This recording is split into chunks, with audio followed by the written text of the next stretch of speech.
My dear students, dear friends, and dear brothers and sisters, once again I welcome to all of you in Dr. Yash Chandra online classes for education. मेरे प्रिय विद्यार्थियों, प्यारे भाई और बहनों, प्यारे साथियों, प्यारे मित्रों, मैं आप सभी लोगों का doctor Yash Chandra online classes for education में बहुत बहुत स्वागत करता हूं। आप सभी लोगों का हार्दिक स्वागत है और हार्दिक अभिनंदन है। प्रिय विद्यार्थियों, आज की क्लास में हम सभी लोग जो एजुकेशन इन बुद्धिस्टिक इरा अर्थात बौद्ध कालीन शिक्षा या बौद्ध काल में जो शिक्षा प्रणाली थी, इसके बारे में हम लोग पिछले कुछ कक्षाओं से चर्चा कर रहे हैं। तो उसी चर्चा को हम लोग आज आगे बढ़ाएंगे और आज हम लोग देखेंगे कि एजुकेशन इन बुद्धिस्टिक इरा के अंतर्गत जो बौद्ध कालीन शिक्षा थी उसमें शिक्षालय की व्यवस्था क्या थी, शिक्षा की व्यवस्था क्या थी, संगठित शिक्षा संस्थाओं का उदय या rise of organised educational institution की जो हम लोग बात करते हैं उसके बारे में चर्चा करेंगे। बौद्ध कालीन शिक्षा व्यवस्था की एडमिनिस्ट्रेटिव सिस्टम या प्रशासन व्यवस्था के बारे में चर्चा की जाएगी। बौद्ध कालीन शिक्षा व्यवस्था की जो वित्त व्यवस्था या आर्थिक व्यवस्था थी, एजुकेशनल जो फाइनेंस था या जो सोर्सेज ऑफ इनकम थे, जो सोर्सेज ऑफ एक्सपेंडिचर थे, आय के साधन, व्यय के साधन या जो शिक्षण शुल्क था, इन सब के बारे में हम सभी लोग आज की क्लास में चर्चा करेंगे।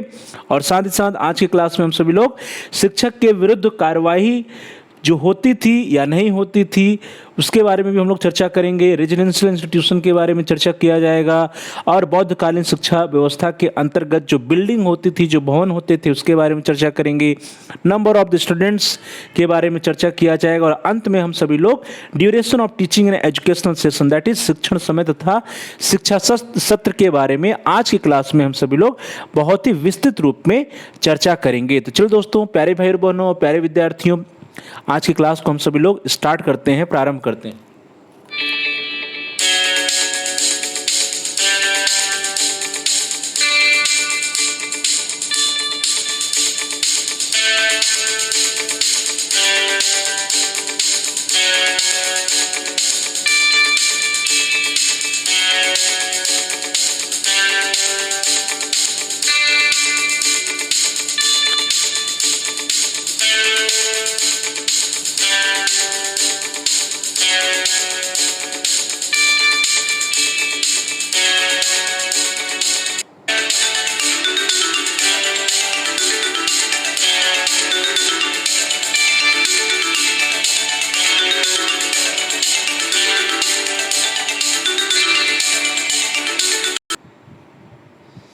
चलिए प्रिय विद्यार्थियों, क्लास को स्टार्ट किया जाए। आज हम सभी लोग बौद्ध कालीन शिक्षा व्यवस्था या बौद्ध कालीन शिक्षालय व्यवस्था जो थी इसके बारे में चर्चा करेंगे। और सबसे पहले हम सभी लोग अपनी चर्चा को स्टार्ट किया जाए rise of organised educational institution that is संगठित शिक्षा संस्थाओं के उदय से।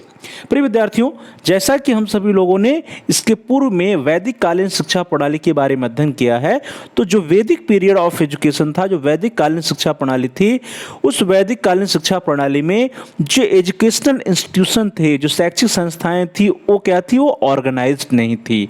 वे सभी संस्थाएं जो है संगठित नहीं थी। तो ऑर्गेनाइज्ड या संगठित संस्थाओं का अभाव था वैदिक कालीन शिक्षा प्रणाली में या वैदिक पीरियड ऑफ एजुकेशन सिस्टम में।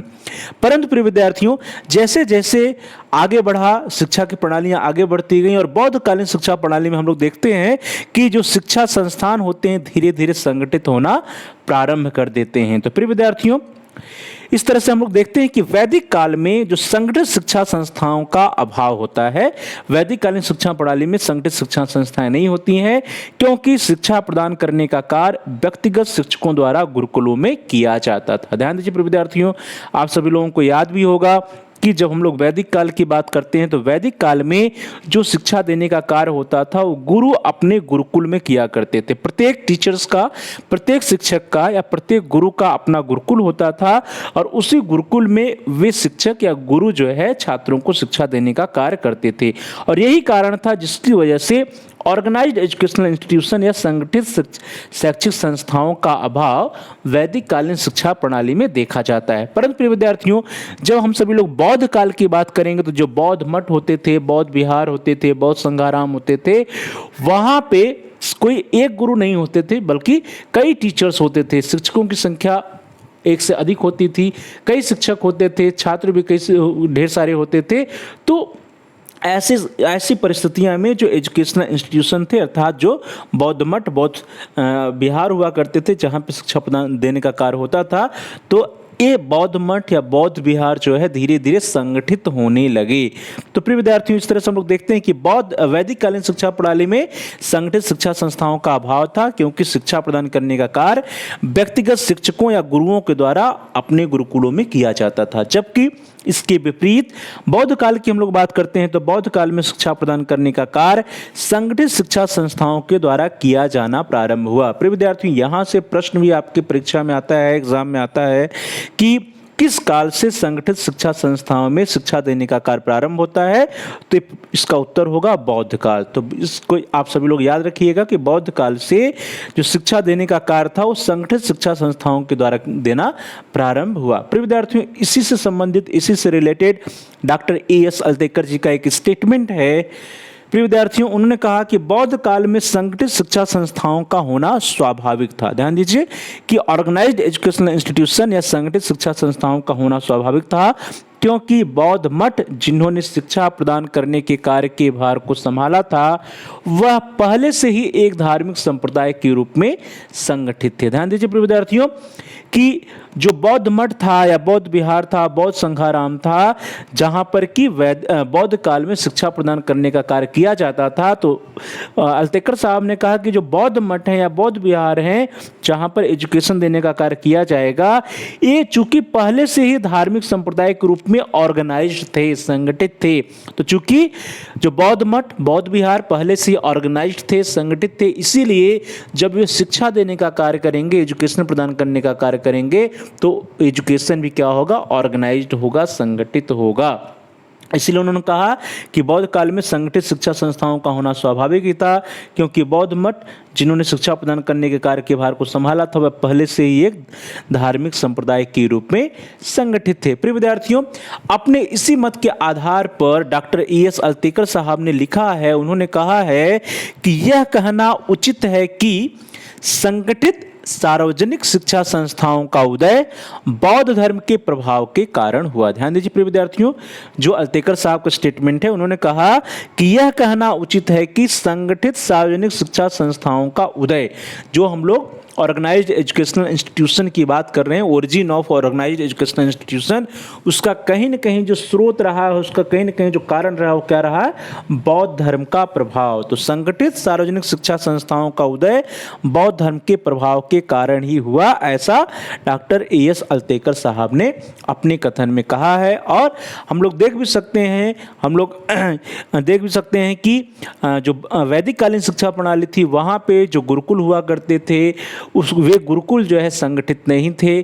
चूंकि गुरुकुल संगठित नहीं थे, गुरुकुल प्रत्येक शिक्षक का अपना गुरुकुल हुआ करता था, तो ऐसी परिस्थितियां में जो शिक्षा प्रणाली थी वो संगठित नहीं हो सकती थी।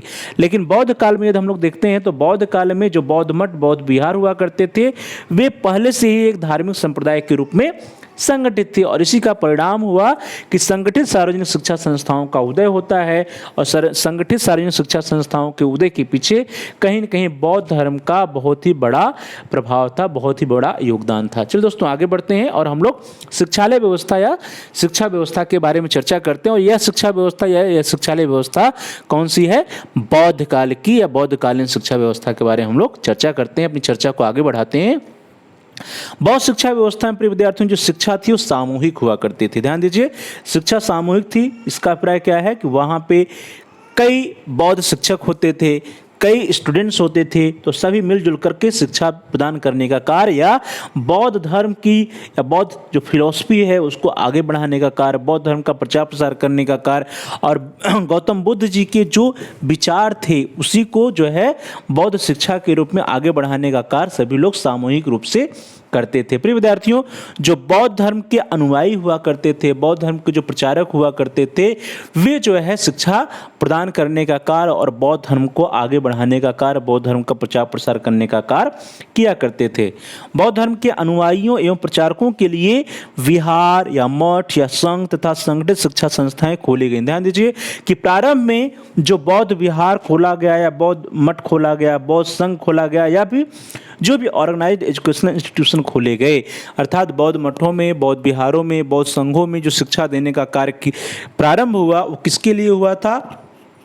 वो उन लोगों के लिए हुआ था जो बौद्ध धर्म के क्या थे? अनुयायी थे, जो बौद्ध धर्म के प्रचारक थे।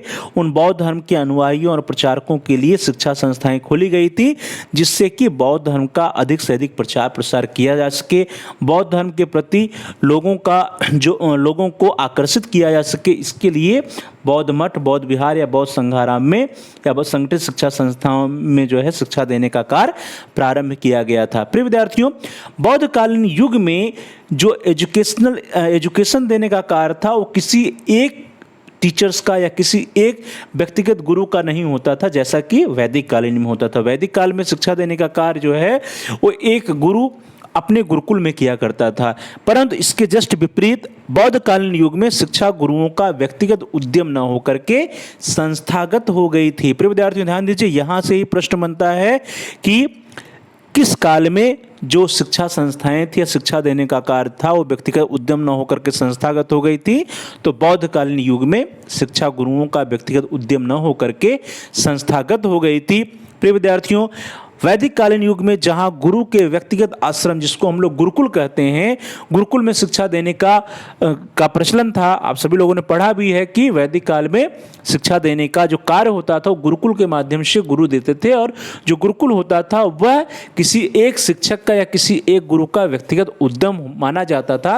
लेकिन इसके जस्ट विपरीत जो बौद्ध काल की यदि हम लोग बात करते हैं तो बौद्ध युग में व्यक्तिगत अध्यापक तथा उनके आश्रम या गुरुकुल बृहत्तर इकाइयों में संघबद्ध हो गए थे, जिन्हें हम लोग बौद्ध संघ, बौद्ध मठ या बौद्ध विहार या बौद्ध संघाराम के नाम से जानते हैं। तो प्रिय विद्यार्थियों, यह अंतर है वैदिक कालीन शिक्षा में और बौद्ध कालीन शिक्षा में कि बौद्ध युग में जो जैसा कि वैदिक काल में व्यक्तिगत आश्रम होते थे या गुरुकुल होते थे, तो जो व्यक्तिगत अध्यापक या उनके आश्रम गुरुकुल थे वे बौद्ध काल में बृहत्तर इकाइयों में संघबद्ध हो गए थे। ध्यान दीजिए, संघबद्ध हो गए और बौद्ध संघ, बौद्ध मठ, बौद्ध विहार या बौद्ध संघाराम के नाम से वे जाने लगे। तो कहने का प्राय है कि जो एजुकेशनल इंस्टीट्यूशंस थे वे धीरे धीरे ऑर्गेनाइज्ड होने लगे बौद्ध काल में। प्रिय विद्यार्थियों, बौद्ध धर्म के व्यापक प्रचार प्रसार के साथ ही बौद्ध काल में संपूर्ण भारतवर्ष में स्थान स्थान पर बौद्ध मठ स्थापित किए गए थे। ध्यान दीजिए कि यहाँ पे जो बौद्ध कालीन शिक्षा प्रणाली थी, इसका जो मेन फोकस था वो क्या था? मेन फोकस था बौद्ध धर्म का अधिक से अधिक प्रचार प्रसार करना, बौद्ध धर्म का व्यापक प्रचार प्रसार करना, और इसी उद्देश्य को लेकर के संपूर्ण भारतवर्ष में स्थान स्थान पर बौद्ध मठ, बौद्ध विहार या बौद्ध संघ जो है स्थापित किए गए थे। प्रिय विद्यार्थियों, ये जो बौद्ध मठ, बौद्ध विहार या बौद्ध संघाराम भारत के प्रत्येक स्थान पर या संपूर्ण भारतवर्ष में स्थान स्थान पर स्थापित किए गए थे, उसका एक प्रमुख उद्देश्य था बौद्ध धर्म का व्यापक प्रचार प्रसार करना, बौद्ध गौतम बुद्ध जी की जो शिक्षाएं थी, जो उनकी फिलॉसफीज थी, उसका प्रचार प्रसार करना, लोगों को बौद्ध धर्म के प्रति आकर्षित करना। प्रिय विद्यार्थियों, जो बौद्ध मठ या बौद्ध विहार होते थे, ये जैसा कि हम सभी लोगों ने वैदिक काल में पढ़ा था कि जो गुरुकुल हुआ करते थे, गुरुकुल जो है नगर के कोलाहल से दूर स्थित होते थे, तो उसी के समान बौद्ध काल में भी जो बौद्ध मठ या बौद्ध विहार हुआ करते थे वे भी नगरों की कोलाहल से दूर, पर्वतों की कंदराओं अथवा जंगलों के बीच सुरम्य वातावरण में स्थित होते थे। तो यहाँ पे हम देख सकते हैं कि यहाँ पर सिमिलरिटीज है, यहाँ पे सिमिलरिटी है वैदिक इरा ऑफ एजुकेशन और Buddhistic era of education, that is वैदिक कालीन शिक्षा और बौद्ध कालीन शिक्षा में यहाँ पे सिमिलरिटी है कि जैसा कि वैदिक काल में गुरुकुल जो है वह नगर के कोलाहल से दूर जो है जंगल में एकांतवास में रमणीय स्थान पर स्थित होता था, तो उसी तरह से बौद्ध मठ या बौद्ध विहार भी प्रायः नगरों के कोलाहल से दूर, पर्वतों की कंदराओं अथवा जंगलों के बीच सुरम्य वातावरण में स्थित होते थे। प्रिय विद्यार्थियों, इन बौद्ध मठों या बौद्ध विहारों में धार्मिक, विद्यालयी तथा व्यवहारिक शिक्षा विद्यार्थियों को प्रदान की जाती थी। ध्यान दीजिए कि जो भी बौद्ध मठ, बौद्ध विहार, बौद्ध संघाराम होते थे, इनमें धार्मिक शिक्षा भी विद्यार्थियों को प्रदान की जाती थी। धार्मिक शिक्षा के साथ साथ जो स्कूली एजुकेशन या विद्यालयी शिक्षा थी वो भी प्रदान की जाती थी, और साथ ही साथ इन बौद्ध मठों या बौद्ध विहारों में विद्यार्थियों को व्यवहारिक शिक्षा भी प्रदान की जाती थी। अर्थात एक तरह से हम कहें तो सर्वांगीण शिक्षा या सर्वांगीण विकास का जो है प्रयास जो है बौद्ध कालीन शिक्षा व्यवस्था में किया जाता था, जिसमें बालक को धार्मिक शिक्षा भी दी जाती थी, विद्यालयी शिक्षा या फिर जब स्कूल में जो अनिवार्य विषय होते हैं उनकी शिक्षा दी जाती थी और व्यवहारिक ज्ञान या व्यवहारिक शिक्षा भी विद्यार्थियों को प्रदान की जाती थी। तो इस तरह से हम कह सकते हैं कि बालक के सर्वांगीण विकास पर भी बल दिया जाता था। बालक के जितने भी एस्पेक्ट्स होते हैं, एस्पेक्ट्स ऑफ नॉलेज होते हैं, अर्थात जितने भी क्षेत्र होते हैं, चाहे वो कॉग्निटिव आप एस्पेक्ट कहिए अर्थात ज्ञानात्मक क्षेत्र कहिए या फिर धार्मिक क्षेत्र कहिए या धार्मिक विकास की बात कहिए आप, या सामाजिक विकास की बात कहिए या व्यवहारिक विकास की बात कहिए, तो सभी चाहे ज्ञानात्मक विकास हो, भावात्मक विकास हो, सामाजिक विकास हो या संज्ञानात्मक विकास हो, या फिर बालक का जो है धर्म के क्षेत्र में धार्मिकता का विकास हो, इन सब पर जो है बल दिया जाता था। और साथ ही साथ जो व्यवहारिक नॉलेज है, जो बिहेवियरल नॉलेज है, उसको भी प्रदान किया जाता था बौद्ध मठों या बौद्ध विहारों में। प्रिय विद्यार्थियों, जो बौद्ध मठ या बौद्ध विहार में शिक्षा प्रदान करने का कार्य किया जाता था, तो वह भी गुरुकुल की ही भांति वहाँ पर बौद्ध मठों या बौद्ध विहारों में टीचर और स्टूडेंट, दैट इज छात्र या विद्यार्थी और शिक्षक दोनों एक ही बौद्ध मठ या बौद्ध विहार में रहते थे। यहाँ भी सिमिलरिटी है गुरुकुल प्रणाली से। जैसा कि गुरुकुल प्रणाली में भी हम लोगों ने देखा था कि छात्र जो होते थे वे शिक्षक के साथ ही रहते थे गुरुकुल प्रणाली में, उसी तरह से प्रिय विद्यार्थियों बौद्ध मठ या बौद्ध विहारों में जो है अध्यापक और छात्र था, छात्र और अध्यापक एक ही प्रांगण में बौद्ध मठ या बौद्ध विहार में रहते थे। प्रिय विद्यार्थियों, बौद्ध मठ विहार प्रसादों के समान विशाल, सुंदर तथा सुविधा युक्त होते थे। ध्यान दीजिए कि जो बौद्ध मठ होते थे, जो बौद्ध विहार होते थे, वे महलों के समान होते थे, प्रासादों के समान बहुत ही विशाल होते थे, सुंदर होते थे और सुविधा युक्त होते थे। यहाँ पे देखिए डिफरेंस है वैदिक कालीन शिक्षा प्रणाली में और बौद्ध कालीन में। जो वैदिक काल का जो गुरुकुल हुआ करता था, वो गुरुकुल जो होता था वो इसमें इतनी सुविधाएं नहीं होती थी, वे इतने विशाल नहीं होते थे। लेकिन जो बौद्ध मठ या बौद्ध विहार होते थे वे प्रासादों के समान विशाल, सुंदर तथा सुविधा युक्त होते थे। तो यहाँ पे डिफरेंस है वैदिक कालीन शिक्षा प्रणाली और बौद्ध कालीन शिक्षा प्रणाली में। फिर विद्यार्थियों, ये जो बौद्ध मठ होते थे या बौद्ध विहार होते थे, इन बौद्ध मठों का वातावरण वैदिक काल के आश्रमों की अपेक्षा सामाजिक था, जिससे शिक्षा में शैक्षिक स्वाभाविकता न होकर के एक प्रकार की कृत्रिमता आ गई थी। ध्यान दीजिए प्रिय विद्यार्थियों, यहाँ पर भी एक डिफरेंस दिखाई दे रहा है वैदिक काल में और बौद्ध काल में, कि जो बौद्ध मठ हुआ करते थे, बौद्ध विहार हुआ करते थे, इन बौद्ध मठों का जो वातावरण होता था वो वैदिक काल के आश्रमों की अपेक्षा अधिक सामाजिक था। और इसका जो प्रभाव पड़ा, इसका जो इफेक्ट पड़ा वह यह पड़ा कि जो शिक्षा व्यवस्था थी उस शिक्षा में शैक्षिक स्वाभाविकता न होकर के एक प्रकार की कृत्रिमता आ गई थी। तो ध्यान दीजिए कि कृत्रिमता का आना, यहाँ पे आर्टिफिशियलिटी या कृत्रिमता का आना एजुकेशन में या शैक्षिक स्वाभाविकता का लोप होना, यह बौद्ध मठों या बौद्ध विहारों में था और यह एक डिमेरिट के रूप में मानी जाएगी। और यहाँ पर एक डिफरेंस भी है जो है वैदिक कालीन शिक्षा प्रणाली और बौद्ध कालीन शिक्षा प्रणाली में। वैदिक काल में जहाँ शिक्षा प्रणाली में या शैक्षिक स्वाभाविकता होती थी, शिक्षा प्रदान करने में एक नेचुरलिटी होती थी, नेचुरल एनवायरनमेंट में होता था, वहीं पर चूंकि बौद्ध मठ या बौद्ध विहार बहुत ही प्रासादों के समान विशाल, सुंदर और सुविधायुक्त होते थे, तो उसका परिणाम क्या हुआ कि जो आश्रम की अपेक्षा जो बौद्ध मठ या बौद्ध विहार थी अधिक सामाजिक हो गए और इसके कारण जो एजुकेशन में या शिक्षा में शैक्षिक स्वाभाविकता थी वो शैक्षिक स्वाभाविकता न होकर के इसमें कृत्रिमता आ गई, इसमें कृत्रिमता या आर्टिफिशियलिटी का समावेश होने लगा। तो यह एक डिमेरिट हो सकती है जो है बौद्धकालीन शिक्षा व्यवस्था की। चलिए दोस्तों आगे बढ़ते हैं।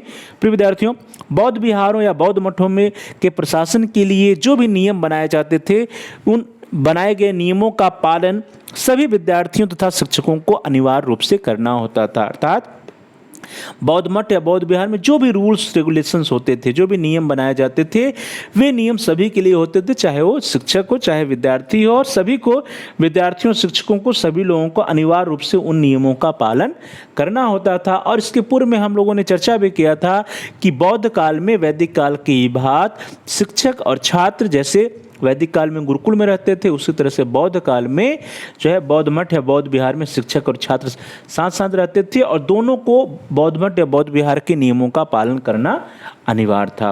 प्रिय विद्यार्थियों, बौद्ध मठ या बौद्ध विहार में छात्रगण सामान्यतः जो है 12 वर्ष तक रह करके शिक्षा ग्रहण करते थे। तो हम लोगों ने पढ़ा भी था कि जो पबज्जा संस्कार होता है, पबज्जा संस्कार के बाद जो है छात्र जो है 12 वर्ष तक की शिक्षा कांस्ता ग्रहण करते थे या 12 वर्ष की हायर एजुकेशन लेते थे बौद्ध मठ या बौद्ध विहार में शिक्षार्थी, और उसके उपरांत जो है वे या तो उनका उपसंपदा संस्कार होता था या फिर वे जो है अपने गृहस्थ आश्रम में प्रवेश करते थे। तो बौद्ध मठ या बौद्ध विहार में 12 वर्ष तक रह करके विद्यार्थी शिक्षा ग्रहण करने का कार्य किया करते थे। चलिए दोस्तों आगे बढ़ते हैं और अब हम लोग चर्चा करेंगे एडमिनिस्ट्रेटिव सिस्टम ऑफ द बुद्धिस्टिक मठ और बुद्धिस्टिक विहार, अर्थात प्रशासन व्यवस्था। जो बौद्ध मठ थे या बौद्ध विहार थे, बौद्ध संघाराम थे, उसका जो है उसकी प्रशासन की व्यवस्था कैसी होती थी बौद्ध संघों की, इसके बारे में हम सभी लोग अब चर्चा करेंगे। इसके बारे में हम लोग जो है विचार विमर्श करते हैं। चलो दोस्तों स्टार्ट करते हैं। प्रशासन व्यवस्था और एडमिनिस्ट्रेटिव सिस्टम ऑफ द बुद्धिस्टिक मठ और बुद्धिस्टिक विहार। प्रिय विद्यार्थियों, बौद्ध शिक्षा व्यवस्था में बौद्ध विहारों का प्रशासन बौद्ध संघ के अंतर्गत ही होता था। ध्यान दीजिए कि वहाँ पे जो एडमिनिस्ट्रेशन की हम लोग बात कर रहे हैं, प्रशासन की बात कर रहे हैं, तो बौद्ध विहारों में जो प्रशासन होता था, एडमिनिस्ट्रेशन होता था, वो किसका होता था? किसी बाहरी का नहीं होता था, बल्कि बौद्ध संघ के अंतर्गत ही प्रशासन की व्यवस्था की जाती थी। अर्थात जो लोग भी बाहर से मदद करते थे बौद्ध मठ या बौद्ध विहार की, उनका कोई भी इंटरफेरेंस नहीं होता था। बौद्ध संघ के अंतर्गत ही जो है प्रशासन की व्यवस्था बौद्ध मठों या बौद्ध विहारों में होती थी। प्रिय विद्यार्थियों, बौद्ध विहारों का संचालन जनतंत्री सिद्धांतों के आधार पर भिक्षुकों के द्वारा भिक्षुकों के लिए ही किया जाता था। ध्यान दीजिए, आप सभी लोग डेमोक्रेसी या जनतंत्र के बारे में जानते होंगे, जहां आप कहते हैं कि जनता के द्वारा जनता पर किया जाने वाला शासन, तो उसी तरह से जनतंत्री सिद्धांतों पर आधारित ही प्रशासन व्यवस्था होती थी बौद्ध विहारों या बौद्ध मठों में, जहां पर भिक्षुकों के द्वारा ही भिक्षुकों के लिए नियम बनाए जाते थे।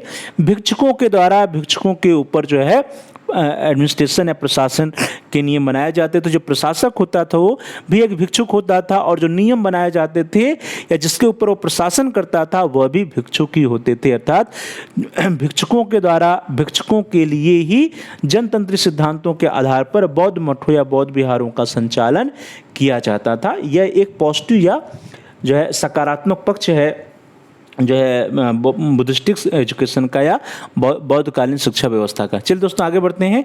अब जो हम लोग प्रशासन व्यवस्था की बात कर रहे हैं और इसमें हम लोग कह रहे हैं कि जनतंत्री सिद्धांतों के आधार पर भिक्षुकों के द्वारा भिक्षुकों के लिए ही जो है प्रशासन किया जाता था, बौद्ध मठों या बौद्ध विहारों का संचालन किया जाता था। तो इन बौद्ध मठों या बौद्ध विहारों का प्रधान संचालक सर्वोच्च ज्ञानी एक विद्वान भिक्षुक होता था। ध्यान दीजिए कि प्रत्येक बौद्ध मठ या बौद्ध विहार में एक जो है प्रधान भिक्षुक होता था, जिसको हम लोग प्रधान संचालक के नाम से जानते हैं। तो बौद्ध मठों या बौद्ध विहारों का जो प्रधान संचालक होता था वो सर्वोच्च ज्ञानी एक विद्वान भिक्षुक होता था, और प्रधान संचालक प्रधान आचार्य के अधीन विभिन्न विषयों के महोपाध्याय होते थे। अर्थात जो उस बौद्ध मठ या बौद्ध विहार का प्रधान आचार्य होता था या प्रधान संचालक होता था, उसके अधीन विभिन्न विषयों के महोपाध्याय या टीचर्स होते थे, शिक्षक होते थे या भिक्षुक शिक्षक होते थे। तो हर बौद्ध मठ या बौद्ध विहार का एक प्रधान संचालक या प्रधान आचार्य होता था, उसके अंतर्गत अनेक शिक्षक या अनेक विषयों के महोपाध्याय होते थे। प्रिय विद्यार्थियों, जो प्रधानाचार्य होता था या प्रधान जो संचालक होता था या विद्वान भिक्षुक जो मेन होता था किसी भी बौद्ध मठ या बौद्ध विहार का, तो उस प्रधानाचार्य के अधीन 2 समितियां होती थी। ध्यान दीजिए, उस प्रधानाचार्य के अधीन 2 समितियां होती थी। तो इस तरह से हम लोग देख सकते हैं स्क्रीन पे कि एक प्रधानाचार्य होता था, और उसके अंदर जो प्रथम समिति होती थी उसको हम लोग शैक्षणिक समिति के नाम से जानते हैं। तो प्रथम समिति क्या कौन सी होती थी? शैक्षणिक समिति या एजुकेशनल कमेटी होती थी, और इस एजुकेशनल कमेटी या शैक्षणिक समिति के अंतर्गत शैक्षिक कार्यों की देखरेख के लिए कमेटी का गठन किया जाता था। अर्थात जो प्रधानाचार्य प्रिंसिपल हम लोग कह सकते हैं सामान्य भाषा में, या प्रधान संचालक जो होते थे, उनके अधीन 2 कमेटी या 2 समितियां होती थी। The first one is educational committee या शैक्षणिक समिति, और एक जो शैक्षणिक समिति होती थी, एजुकेशनल कमेटी होती थी, वो एजुकेशनल वर्क्स को देखती थी। शैक्षणिक कार्यों को देखरेख करने के लिए ये शैक्षणिक समिति हुआ करती थी। तो शैक्षणिक समिति क्या करती थी? यह जो है शैक्षणिक कार्यों की देखरेख करती थी। इसी तरह से प्रिय विद्यार्थियों जो दूसरा है, जो सेकंड वन है, वो है एडमिनिस्ट्रेटिव कमेटी या प्रशासनिक समिति। जो प्रशासनिक समिति होती थी वह एडमिनिस्ट्रेटिव फंक्शन से एडमिनिस्ट्रेटिव वर्क को देखती थी, प्रशासनिक कार्यों का संपादन करती थी। तो इस तरह से प्रिय विद्यार्थियों जो प्रधानाचार्य होते थे या प्रधान आचार्य होते थे, प्रधान संचालक होते थे बौद्ध मठ या बौद्ध विहार के, उनके अंतर्गत दो कमेटियां होती थी, दो समिति होती थी। The first one educational committee, the second one administrative committee. जो शैक्षिक समिति होती थी या एजुकेशन कमेटी जो होती थी वह जो है शैक्षिक कार्यों की देखरेख करती थी, और इसी तरह से जो एडमिनिस्ट्रेटिव कमेटी होती थी वो एडमिनिस्ट्रेटिव वर्क्स की या फिर प्रशासनिक कार्यों का संपादन किया करती थी। और इन्हीं दोनों कमेटियों के माध्यम से जो प्रधानाचार्य होता था या प्रधान संचालक होता था किसी भी बौद्ध मठ या बौद्ध विहार का, वो बौद्ध मठ या बौद्ध विहार का संचालन सफलतापूर्वक करता था। प्रिय विद्यार्थियों बौद्ध विहारों में प्रवेश कार्य, परीक्षा कार्य, पाठ्यक्रम संबंधित कार्य, छात्रावास, चिकित्सा सुविधा, पुस्तकालय, भोजन तथा विभिन्न पाठ्य विषयों से संबंधित कार्यों के लिए पृथक पृथक विभाग होते थे और जिनके पृथक पृथक अध्यक्ष हुआ करते थे। ध्यान दीजिए कि ये तो जिन दो कमेटियों की हम लोगों ने बात की, एडमिनिस्ट्रेटिव कमेटी एंड जो है एजुकेशनल कमेटी, उसके अलावा जो है चाहे एडमिशन का वर्क हो या प्रवेश कार्य हो, परीक्षा का कार्य हो, पाठ्यक्रम संबंधित कार्य हो, छात्रावास से संबंधित बातें हो, या चिकित्सा की सुविधा हो, या पुस्तकालय या भोजन या विभिन्न पाठ्य विषयों संबंधित कार्यों के लिए पृथक पृथक डिपार्टमेंट्स या विभाग होते थे। अर्थात प्रत्येक कार्यों के लिए जो प्रत्येक अनिवार्य कार्य होते थे, प्रत्येक अनिवार्य कार्यों के लिए जैसे पाठ्यक्रम या examination, admission, medical facility, hostels या लाइब्रेरीज या फिर छात्रों के भोजन की व्यवस्था हो, इन सभी के लिए अलग अलग विभाग हुआ करते थे। और अलग अलग विभागों के अर्थात सभी अलग अलग विभागों के अलग अलग हेड हुआ करते थे, अलग अलग अध्यक्ष हुआ करते थे। जो अलग अलग अध्यक्ष या प्रत्येक विभाग के जो अध्यक्ष होते थे वे जो है अपने विभागों को देखते थे, वे अपने विभागों का सफलतापूर्वक संचालन किया करते थे जो प्रधान आचार्य होता था उनके मार्गदर्शन में। प्रिय विद्यार्थियों बौद्ध मठों या बौद्ध विहारों का प्रबंध जनतंत्र के सिद्धांतों पर आधारित होता था। हम लोगों ने पहले भी चर्चा किया कि जनतंत्र के सिद्धांतों पर आधारित होता था, अर्थात बौद्ध भिक्षुकों के द्वारा भिक्षुकों पर ही प्रशासन किया जाता था, शासन किया जाता था, या फिर बौद्ध भिक्षुकों के द्वारा ही बौद्ध भिक्षुकों पर जो है बौद्ध मठों में या बौद्ध विहारों का संचालन किया जाता था। प्रिय विद्यार्थियों तो मठों या विहारों का प्रबंध जनतंत्र के सिद्धांतों पर आधारित होता था और जिसके अंतर्गत प्रबंध से संबंधित समस्त निर्णय मतदान के द्वारा लिए जाते थे। ध्यान दीजिए प्रबंध से संबंधित समस्त निर्णय जो है मतदान के द्वारा लिए जाते थे। तो हम सभी लोग जैसा जानते भी हैं कि जो हमारा डेमोक्रेटिक सिस्टम होता है यहाँ पर जो बहुमत होता है, बहुमत का बड़ा ही रोल होता है। तो जो बहुमत होता है उसका जो बहुमत का जो निर्णय होता है वो कैसे होता है, मतदान के आधार पर।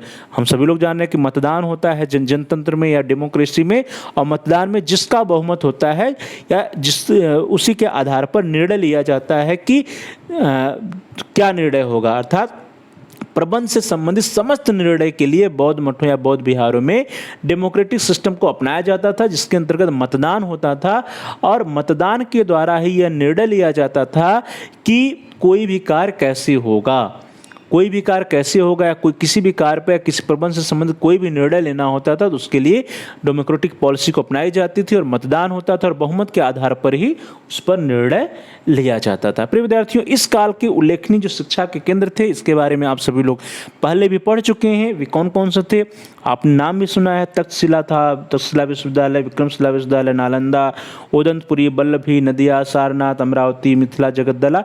इसके बारे में हम लोग जो है विस्तृत रूप से पहले भी चर्चा कर चुके हैं। इनके नाम को आप सभी लोग याद कर रखिएगा कि बौद्ध काल के समय के जो उल्लेखनीय शिक्षा के केंद्र थे वे कौन कौन से थे। तो तक्षशिला, विक्रमशिला, नालंदा, उदंतपुरी, बल्लभी, नदिया, सारनाथ, अमरावती, मिथिला, जगद्दला आदि। चलिए दोस्तों आगे बढ़ते हैं। बौद्ध मठों या बौद्ध विहारों में कुछ भिक्षुक विनय की तो कुछ धम्म के प्रचारक के रूप में दक्षता प्राप्त करते थे। ध्यान दीजिए कि जो बौद्ध भिक्षुक एजुकेशन लेने आते थे, जो शिक्षा प्राप्त करने आते थे, उसमें से कुछ भिक्षुक जो होते थे वे विनय की शिक्षा प्राप्त करते थे तो कुछ जो है धर्म के प्रचार की शिक्षा प्राप्त करते थे। अर्थात धर्म का प्रचार कैसे करेंगे उसकी वे दक्षता प्राप्त करते थे एजुकेशन या शिक्षा के द्वारा बौद्ध मठों या बौद्ध विहारों में। प्रिय विद्यार्थियों, योग्यता के अनुसार बौद्ध भिक्षुओं को अलग अलग कक्षाओं में रखा जाता था। जो भी बौद्ध भिक्षुक प्रवेश लेते थे, उनकी जो एबिलिटीज होती थी, जो उनकी योग्यता होती थी, उस योग्यता के आधार पर उनको अलग अलग कक्षाओं में रखा जाता था। जो बौद्ध धर्म का प्रमुख धर्म ग्रंथ है, जिसको हम लोग त्रिपिटक के नाम से जानते हैं, ध्यान दीजिए प्रिय विद्यार्थियों, त्रिपिटक, तो त्रिपिटक, विनय पिटक, सुत्त पिटक और अभिधम्म पिटक। तो इसी विनय पिटक, सुत्त पिटक और अभिधम्म पिटक या त्रिपिटक की शिक्षा विद्यार्थियों को प्रदान की जाती थी। ध्यान दीजिए कि बौद्ध धर्म का जो प्रमुख धर्म ग्रंथ है त्रिपिटक, जिसके अंतर्गत विनय पिटक, सुत्त पिटक और अभिधम्म पिटक आता है, इन्हीं की शिक्षा विद्यार्थियों को दी जाती थी और विद्यार्थियों को उनकी योग्यता अनुसार जो है बौद्ध भिक्षुओं को अलग अलग कक्षाओं में रखा जाता था। प्रिय विद्यार्थियों, जो सबसे छोटी कक्षा होती थी, जो लोएस्ट क्लास होती थी, सबसे छोटी कक्षा होती थी, उसके अंतर्गत जो भी विद्यार्थी होते थे, जो भी भिक्षुक होते थे, वे सुत्त पिटक की पुनरावृत्ति या सुतंत्र की पुनरावृत्ति किया करते थे। जो सबसे छोटी कक्षा के विद्यार्थी थे, वे क्या पढ़ते थे? सुत्त पिटक या सुतंत्र की पुनरावृत्ति करते थे। वे सुतंत्र को एक दूसरे को गा करके सुनाते थे। ध्यान दीजिए, सुत्त पिटक या सुतंत्र में जो भी बातें उसको एक दूसरे को गा करके विद्यार्थी सुनाते थे और उसी के माध्यम से उसके बारे में स्टडी करते थे, उसको कंठस्थ भी करते थे, याद भी करते थे, उस पर विचार विमर्श भी करते थे। उसके उपरांत जब अगली कक्षा आती थी, तो अगली कक्षा में विनय पिटक की शिक्षा विद्यार्थियों को दी जाती थी, अर्थात विनय की शिक्षा विद्यार्थियों को दी जाती थी। तो पहले सबसे छोटी कक्षा में सुत्त पिटक, उसके बाद उसके अगली कक्षा में विनय पिटक या विनय की शिक्षा विद्यार्थियों को दी जाती थी। और विनय पिटक के अंतर्गत जो भी स्टूडेंट्स होते थे, विद्यार्थी होते थे, वे परस्पर तर्क वितर्क करते थे और तर्क वितर्क करके वे निपुणता हासिल करते थे। तर्क वितर्क करते थे विद्यार्थी विनय पिटक के अंतर्गत, वे परस्पर डिस्कशन करते थे, लॉजिकल थिंकिंग करते थे, तो परस्पर तर्क वितर्क करते थे और निपुणता इसी में वे हासिल करते थे कि कैसे वे तर्क वितर्क या रीजनिंग करने में निपुण हो जाएं। इससे भी जो अगली कक्षा होती थी प्रिय विद्यार्थियों, उससे अगली कक्षा में उन भिक्षुकों के लिए होती थी जो धर्म का प्रचार करना चाहते थे या धर्म के शिक्षक बनना चाहते थे। तो जो धर्म का प्रचार करना चाहते थे या धर्म के शिक्षक बनना चाहते थे, जो धर्म की शिक्षक बनने के इच्छुक होते थे, उनके लिए अगली कक्षा होती थी। और अगली कक्षा में जो अभिधम्म पिटक है, इसकी शिक्षा विद्यार्थियों को दी जाती थी। तो वे सभी आपस में उपदेश देते थे एक दूसरे को और उपदेश करके दूसरों को धम्म या अभिधम्म पिटक की व्याख्या करके अपनी क्षमता का विकास करते थे। तो प्रिय विद्यार्थियों, इस तरह से हम लोगों ने देखा कि सुत्त पिटक और विनय पिटक और अभिधम्म पिटक की शिक्षा विद्यार्थियों को दी जाती। तो इस तरह से जो बौद्ध धर्म का जो पवित्र ग्रंथ है, जिसको हम लोग त्रिपिटक कहते हैं, त्रिपिटक की शिक्षा विद्यार्थियों को बौद्ध मठों या बौद्ध विहारों में दी जाती थी। प्यारे भाई और बहनों, प्रिय विद्यार्थियों, प्रिय साथियों, जो बौद्ध धर्म के अंतर्गत बौद्ध मठ या बौद्ध विहार होते थे, वहाँ पे जो शिक्षक होते थे, जो टीचर्स होते थे, जो बौद्ध भिक्षुक शिक्षक होते थे, गुरु होते थे, उनके विरुद्ध कार्यवाहियाँ भी होती थीं। तो शिक्षक के विरुद्ध जो कार्यवाही का अधिकार था, जो बौद्ध संघ था, वो यदि पाता है कि शिक्षक ने गलती की है या शिक्षक ने अनुशासनहीनता किया है, तो शिक्षक के विरुद्ध जो है बौद्ध संघ कार्यवाही कर सकता था। ध्यान दीजिए कि बौद्ध संघ शिक्षक के विरुद्ध कार्यवाही कर सकता था। यहाँ पे देखिए, चूंकि एजुकेशन बौद्ध मठ या बौद्ध विहार का जो शिक्षा प्रणाली था, वो क्या हो गया था? ऑर्गेनाइज्ड हो गया था, संगठित हो गया था। तो वहाँ पे जो बौद्ध संघ होता था या फिर बौद्ध संघ के जो मुखिया होते थे या प्रधान आचार्य होते थे, वे क्या कर सकते थे? शिक्षकों के विरुद्ध कार्यवाही कर सकते थे। लेकिन यहीं पर एक नई बात आती है, वो क्या है कि यदि संघ के किसी शिक्षक के विरुद्ध कार्यवाही करना चाहता था, जो संघ होता था बौद्ध संघ, किसी शिक्षक के विरुद्ध कार्यवाही करना चाहता हो, परंतु जो नौ भिक्षु हैं, जो नवाइस हैं, जो छात्र हैं, उस शिक्षक विशेष को दोषी न समझते हों, तो ऐसे में सिद्ध विहारिका संघ को अपना निर्णय बदलने के लिए राजी करते थे। अर्थात जो छात्र होते थे, यदि उन्हें लगता था कि वह अमुक शिक्षक जो है दोषी नहीं है, तो जब अमुक शिक्षक दोषी नहीं है, तो इसके लिए जो नौ भिक्षुक होते थे, उस विशेष शिक्षक के उस फेवर में जो है वे बौद्ध संघ को निर्णय बदलने के लिए राजी करते थे। अर्थात वे बौद्ध संघ के पास जाते थे, जो मुखिया होते थे उनके पास जाते थे सिद्ध विहारिका या नौ भिक्षु,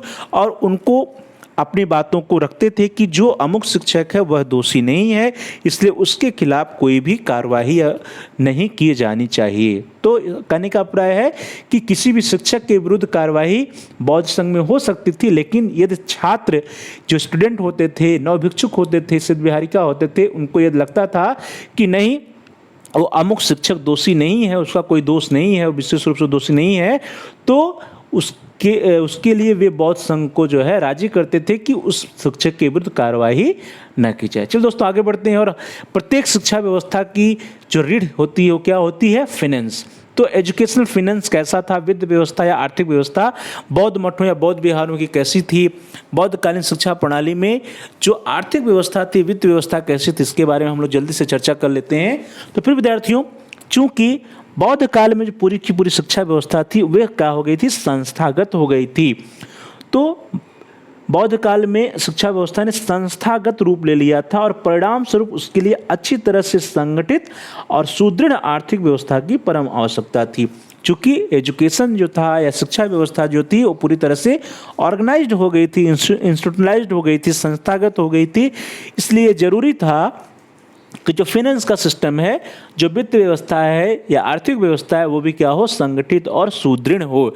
तो संगठित और सुदृढ़ आर्थिक व्यवस्था का होना बहुत ही अनिवार्य था। और इसलिए प्रिय विद्यार्थियों, बौद्धकालीन शिक्षा में शिक्षा का जो वित्तीय प्रबंधन था वो व्यवस्थित तथा अस्थायी हो गया था। अर्थात पूरी तरह से व्यवस्थित और अस्थायी जो है व्यवस्था थी, वित्तीय प्रबंधन था बौद्धकालीन शिक्षा प्रणाली के अंतर्गत। प्रिय विद्यार्थियों, बौद्धकालीन शिक्षा के लिए जो आय के साधन थे या सोर्सेज ऑफ इनकम थे, वे लगभग वही थे जो वैदिक कालीन शिक्षा प्रणाली में थे। जब हम लोगों ने वैदिक कालीन शिक्षा प्रणाली के बारे में चर्चा किया था तो वहाँ पर भी हम लोगों ने सोर्सेज ऑफ इनकम की चर्चा किया था कि जो गुरुकुल के लिए आय के स्रोत क्या क्या थे। तो यहाँ पर भी बौद्धकालीन शिक्षा प्रणाली में भी आय के स्रोत लगभग वही हैं जो कि वैदिक कालीन शिक्षा प्रणाली में हुआ करते थे। परंतु प्रिय विद्यार्थियों, शिक्षा संस्थाओं अर्थात बौद्ध मठों को निरंतर वित्तीय सहायता मिलती रहे, इसके लिए कुछ साधन दृढ़ व अस्थायी बन गए थे। ध्यान दीजिए, चूंकि एजुकेशन जो था बौद्ध मठ या बौद्ध विहार या बौद्ध काल में जो एजुकेशन की प्रक्रिया थी वो क्या हो गई थी? इंस्टीट्यूशनलाइज्ड हो गई थी, संस्थागत हो गई थी। इसके लिए यह जरूरी था कि कुछ ऐसे सोर्सेज हों, कुछ ऐसे साधन हों जो दृढ़ हों और अस्थायी हों, परमानेंट सोर्सेज हों इनकम के।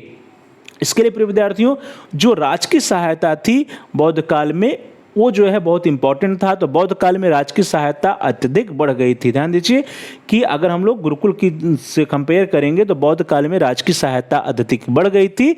बौद्ध मठों को पूर्ण रूपेण शासन का संरक्षक तो प्राप्त होता था, अर्थात जो शासन होता था, शासन के द्वारा या जो भी बौद्ध राजा हुआ करते थे वे जो है राजकीय सहायता प्रदान करते थे। पूर्ण रूप से जो है बौद्ध मठ या बौद्ध विहार शासन के संरक्षकत्व में चलता था। अर्थात शासन जो होता था या फिर बौद्ध राजा जो होते थे या बौद्ध धर्म के जो अनुयायी हुआ करते थे वे जो है मदद करते थे।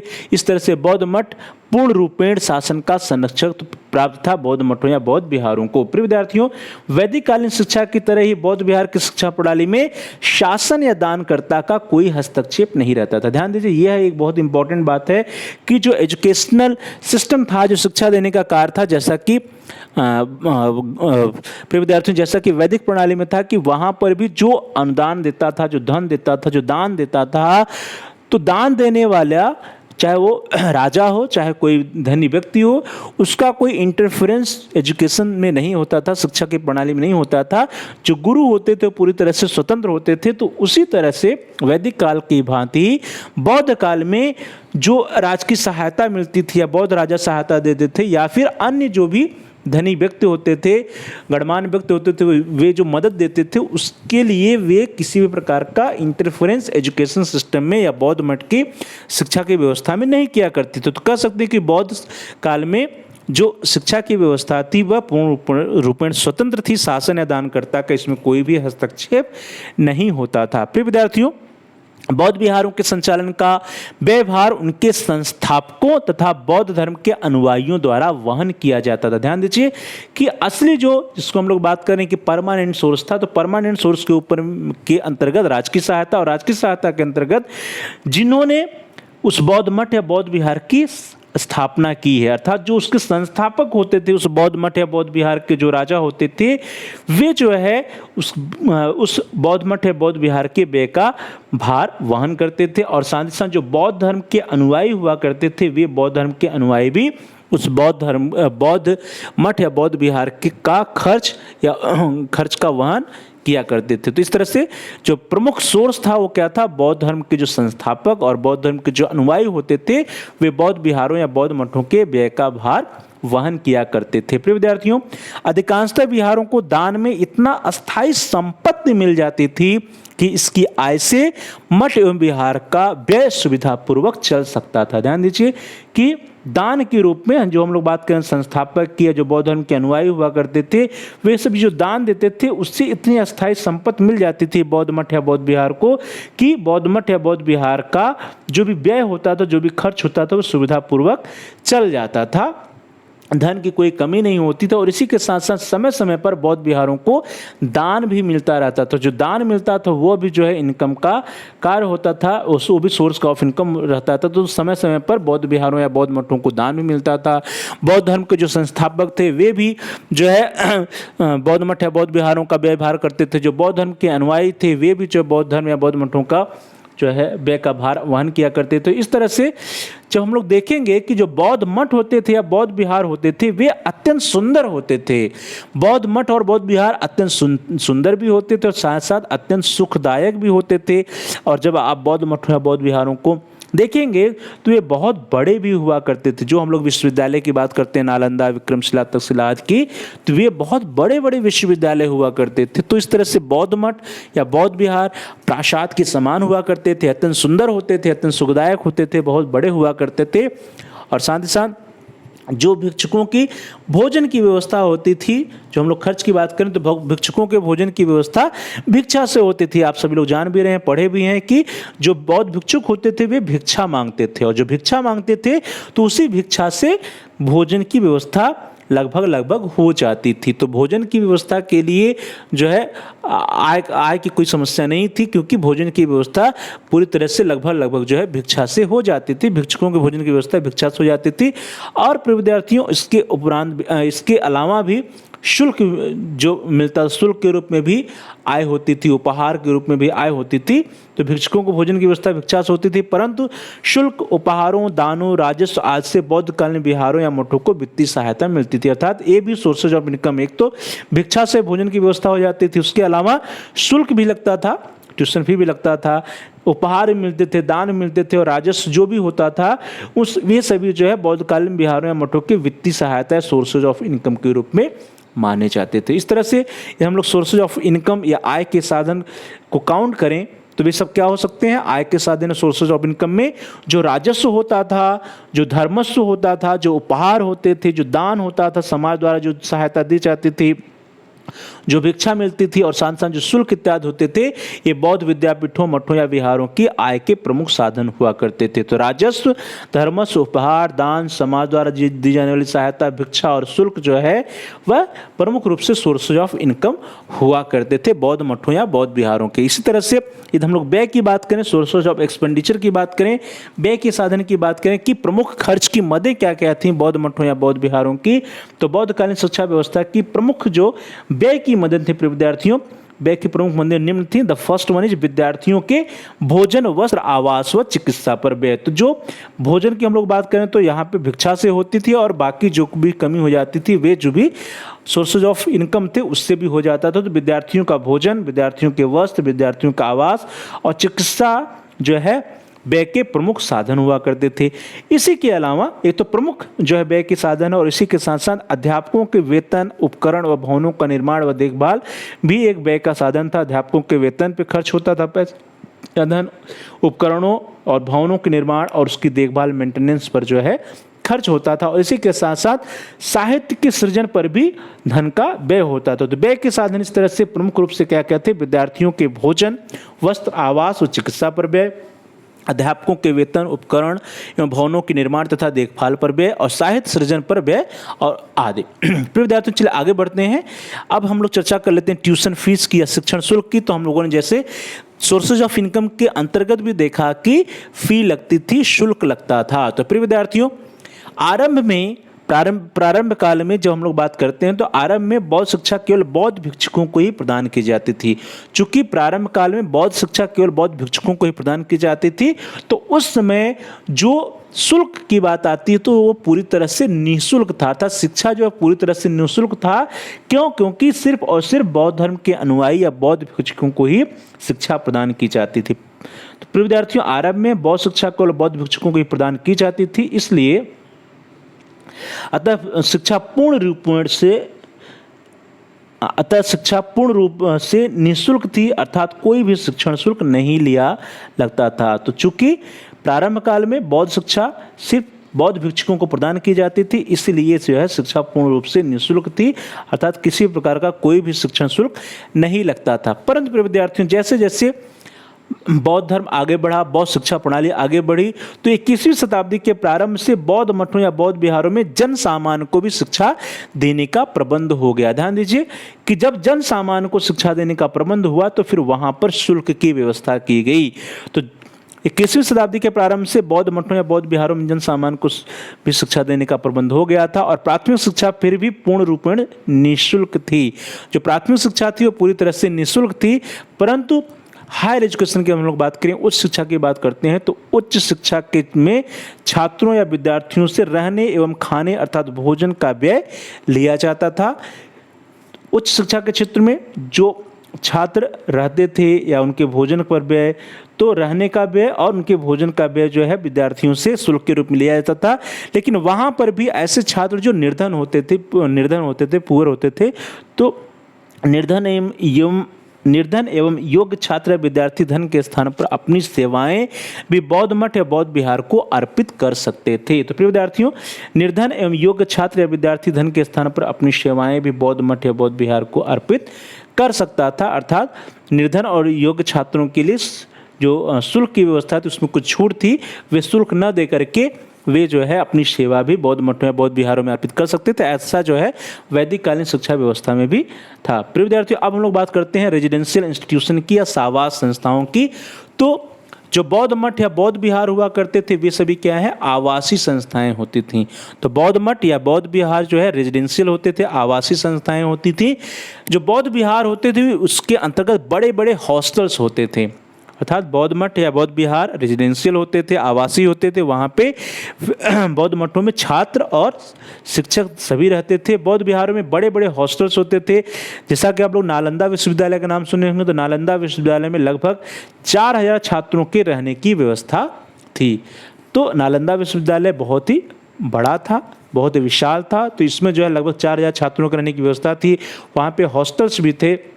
भिक्षुकों के रहने खाने की व्यवस्था बिहार की ओर से होती थी, परंतु अन्य विद्यार्थियों को कुछ खर्च देना पड़ता था, अर्थात बिहार बौद्ध मठ या बौद्ध विहार की तरफ से रहने और खाने की व्यवस्था होती थी, लेकिन कुछ शुल्क भी देना पड़ता था जो अन्य विद्यार्थी एजुकेशन लेते थे, शिक्षा लेते थे। बौद्ध भिक्षुकों के लिए व्यवस्था थी, लेकिन अन्य विद्यार्थियों के लिए कुछ फी भी लगता था। परंतु हमने जैसा पूर्व में भी चर्चा की है कि जो योग्य विद्यार्थी होते थे लेकिन गरीब होते थे, निर्धन होते थे, उनको शुल्क के स्थान पर वे अपनी सेवाएं भी अर्पित करते थे, और इस तरह से उनकी जो है शुल्क माफ हो जाती थी। शुल्क माफ होने का प्राय है कि वे अपनी कुछ सेवा जो है बौद्ध मठ या बौद्ध विहार को कुछ सेवा प्रदान करके वे अपना शुल्क की पूर्ति कर दिया करते थे। यदि हम लोग भवन की बात करते हैं, बिल्डिंग की बात करते हैं बौद्ध मठों या बौद्ध विहारों के, तो बौद्ध मठ या बौद्ध विहारों के लिए जो भवन होते थे विशेष रूप से बनाए जाते थे, वे अत्यंत विशाल होते थे। जैसा हम लोगों ने पूर्व में भी चर्चा किया कि वह प्रासाद के समान, महल के समान होते थे। तो कुछ बौद्ध विहारों के भवन अत्यंत ही विशाल एवं भव्य हुआ करते थे। जब आप नालंदा विश्वविद्यालय, विक्रमशिला विश्वविद्यालय, इन सभी विश्वविद्यालयों के बारे में पढ़ेंगे तो वहाँ पर भी आप देखेंगे कि जो ये विश्वविद्यालय के महल हुआ करते थे वे बहुत ही, जो बिल्डिंग होती थी, जो भवन होते थे, बहुत ही विशाल थे। तो कुछ बौद्ध विहारों के भवन अत्यंत विशाल एवं भव्य हुआ करते थे। प्रिय विद्यार्थियों, नंबर ऑफ स्टूडेंट्स की बात करें, विद्यार्थियों की संख्या की बात करें, तो बौद्ध मठों या बौद्ध विहारों में एक समय में हजारों छात्र अध्ययन करते थे। नालंदा विश्वविद्यालय, विक्रमशिला विश्वविद्यालय सब के बारे में हम लोगों ने चर्चा किया है, तो वहाँ पर भी हम लोगों ने देखा है कि वहाँ पे बहुत अधिक छात्र अध्ययन करते थे। तो बौद्ध मठों या बौद्ध विहारों में एक समय में हजारों छात्र अध्ययन किया करते थे। किंतु यहाँ पर जो नोट करने वाली बात हो यह है कि किंतु एक शिक्षक बौद्ध भिक्षुक के पास 10 या 15 से अधिक विद्यार्थी या छात्र नहीं होते थे। ये जो टीचर स्टूडेंट रेशियो है ये हमारे लिए काम की बात है कि यहाँ देखिए कि हजारों छात्र किसी भी बौद्ध मठ या बौद्ध विहार में अध्ययन करते थे, लेकिन एक जो शिक्षक होता था, एक बौद्ध शिक्षक बौद्ध भिक्षुक के अंतर्गत मात्र 10 से लेकर के 15 विद्यार्थी हुआ करते थे। अर्थात एक शिक्षक 10 से 15 विद्यार्थियों को देखता था, 10 से 15 विद्यार्थियों को शिक्षा प्रदान करता था, उनका वो मेंटर हुआ करता था। तो वहाँ पे जो टीचर स्टूडेंट रेशियो है बौद्ध काल में बहुत ही अच्छा था। ये जो है हमारे लिए वर्तमान जो आधुनिक शिक्षा प्रणाली है, आधुनिक शिक्षा प्रणाली के लिए ये उपयोगी है कि जो टीचर स्टूडेंट रेशियो जो बौद्ध काल में था उसी तरह से वर्तमान शिक्षा प्रणाली में भी कुछ होना चाहिए, जो कि अच्छी बात है बौद्धकालीन शिक्षा प्रणाली की, क्योंकि टीचर स्टूडेंट रेशियो इतना अच्छा है कि प्रत्येक शिक्षक के लिए अधिक से अधिक 15 छात्र को ही देखना पड़ता था, 15 छात्रों को ही शिक्षा प्रदान करनी पड़ती थी। चलिए अंत में हम लोग शिक्षण समय तथा शिक्षा सत्र के बारे में चर्चा कर लेते हैं। तो ड्यूरेशन ऑफ टीचिंग में एजुकेशन सेशन के अंतर्गत जो ड्यूरेशन ऑफ टीचिंग थी या शिक्षण का जो समय होता था प्रिय विद्यार्थियों, तो भोजन, निद्रा और नित्य कर्म के अतिरिक्त जो भी समय होता था पूरा दिन ही शिक्षण का समय होता था। ध्यान दीजिए कि भोजन, निद्रा, नित्य कर्म जो होते थे, भिक्षा मांगने या अन्य जो कार्य होते थे, उसके अलावा जो भी समय बचता था सारा का सारा समय पूरा दिन जो है शिक्षण का ही समय हुआ करता था। और यदि हम लोग एजुकेशन सेशन की बात करते हैं, शिक्षा सत्र की बात करते हैं, तो जो शिक्षा का सत्र होता था वह 12 महीने का होता था। जैसा कि साल भर का सत्र होता है तो 12 महीने का एजुकेशन का सेशन या सत्र होता था, 12 मास का होता था। और बीच बीच में जो अवकाश होते थे, हॉलीडे जो होते थे, छुट्टियां होती थी, उस छुट्टियों में उन छुट्टियों में आसपास के जो विद्यार्थी होते थे, जो आसपास के छात्र होते थे, वे उन छुट्टियों पर घर जा सकते थे। तो प्रिय विद्यार्थियों इस तरह से हम लोगों ने बौद्धकालीन शिक्षा प्रणाली के अंतर्गत जो भी विशेषताएं थी, प्रमुख विशेषताएं, इसके बारे में हम लोगों ने आज की क्लास में चर्चा किया। हम लोगों ने सबसे पहले ये देखा कि जो बौद्धकालीन शिक्षा प्रणाली थी, बौद्धकालीन शिक्षा प्रणाली में जो शिक्षालय व्यवस्था थी या शिक्षा व्यवस्था थी वो कैसी थी, और उसमें हम लोगों ने संगठित शिक्षा संस्थाओं के उदय या rise of organised educational institution की चर्चा की कि जो संगठित शिक्षा संस्थाओं का उदय है वो बौद्ध काल से ही प्रारंभ हुआ और उसके पूर्व ऐसी कोई भी व्यवस्था नहीं थी। फिर हम लोगों ने एडमिनिस्ट्रेशन सिस्टम या प्रशासनिक व्यवस्था के बारे में चर्चा किया और प्रशासनिक व्यवस्था में देखा हम लोगों ने कि जो प्रधान संचालक होता है उसके अंतर्गत जो है 2 प्रकार की कमेटियाँ होती हैं, educational committee and administrative committee. फिर हम लोगों ने जो बौद्ध मठ या बौद्ध विहार होते हैं इनकी एजुकेशनल फाइनेंस या वित्त व्यवस्था या आर्थिक व्यवस्था के बारे में चर्चा किया, सोर्सेज ऑफ इनकम के बारे में चर्चा किया, सोर्सेज ऑफ एक्सपेंडिचर के बारे में चर्चा किया, ट्यूशन फी या शिक्षण शुल्क के बारे में चर्चा किया। हम लोगों ने एडमिनिस्ट्रेटिव एक्शन अगेंस्ट टीचर्स के बारे में भी चर्चा किया, रेजिडेंशियल इंस्टीट्यूशन या आवास संस्थाओं के बारे में चर्चा किया, बौद्ध मठ या बौद्ध विहारों की भवन के बारे में चर्चा किया, विद्यार्थियों की संख्या क्या होती थी, टीचर स्टूडेंट रेशियो के बारे में भी हम लोगों ने चर्चा किया, और अंत में हम लोगों ने ड्यूरेशन ऑफ टीचिंग या एजुकेशनल सेशन के बारे में भी आज की क्लास में इस कक्षा के अंतर्गत इस वीडियो के अंतर्गत हम सभी लोगों ने चर्चा किया। तो प्यारे भाई बहनों, प्रिय विद्यार्थियों, प्रिय साथियों, thanks for watching, thanks to all of you. Please like, share and comment on the video. प्रिय विद्यार्थियों, आप इस वीडियो को लाइक करिए और इस वीडियो को अधिक से अधिक अपने दोस्तों में, फ्रेंड सर्किल में, मित्रों के साथ, सहपाठियों के साथ शेयर करिए, जिससे कि वे भी इस वीडियो का अधिक से अधिक लाभ उठा सकें, उनका भी अध्ययन कार्य सुचारू रूप से आगे बढ़ सके। और साथ ही साथ आप इस वीडियो पर कमेंट भी कर सकते हैं। कमेंट्स के द्वारा यदि आपका कोई बहुमूल्य सुझाव है या कोई प्रश्न है तो उसको आप हम तक पहुंचा सकते हैं। हम आपके प्रश्नों का उत्तर देने का प्रयास करेंगे, आपका जो भी समस्या होगा उस समस्याओं का समाधान करने का प्रयास करेंगे, और साथ साथ जो भी आपके बहुमूल्य सुझाव आएंगे उन सुझावों पर हम अनुपालन करने का भी प्रयास करेंगे। तो please like, share and comment on the video, also subscribe the channel. आप सभी प्यारे भाइयों बहनों में से, प्रिय विद्यार्थियों में से, प्रिय साथियों में से जिन लोगों ने अभी तक चैनल को सब्सक्राइब नहीं किया है, कृपया आप चैनल को सब्सक्राइब कर लीजिए, जिससे कि आप अपने कोर्स से रिलेटेड सभी एजुकेशनल वीडियोज़ को आसानी से प्लेलिस्ट में जाकर के सर्च करके देख पाएँ। इसके लिए ज़रूरी है कि आप चैनल को सब्सक्राइब कीजिए, और साथ ही साथ जहां सब्सक्राइब लिखा है उसके बगल में एक बेल का आइकन है प्रिय विद्यार्थियों, एक घंटी का आकार है, तो लाल है, रेड है, तो उसको प्रेस करिए। उसको दबाने पर कुछ विकल्प आते हैं, कुछ ऑप्शंस आते हैं, उन सब विकल्पों में से आप ऑल के ऑप्शन को सिलेक्ट कर लीजिए। ऑल के ऑप्शन को चुन लेने से यह फ़ायदा होगा कि आपके कोर्स से रिलेटेड जितने भी नए वीडियोज़ आएंगी उसकी सूचना, उसकी नोटिफिकेशंस आपको समय से मिल जाएगी और आपका कोई भी वीडियो मिस नहीं होगा। तो प्यारे भाइयों और बहनों, प्रिय विद्यार्थियों, प्रिय साथियों, thanks for watching, thanks to all of you. Please like, share and comment on the video, also subscribe the channel and press the bell icon all. आप सभी लोगों का बहुत बहुत धन्यवाद। हम सभी लोग फिर शीघ्र मिलेंगे अगले वीडियोस में, जिसमें हम लोग चर्चा करेंगे बौद्धकालीन शिक्षा व्यवस्था की कुछ अन्य विशेषताओं की। तब तक के लिए आप सभी लोगों का बहुत बहुत धन्यवाद। Thanks to all of you. नमस्कार।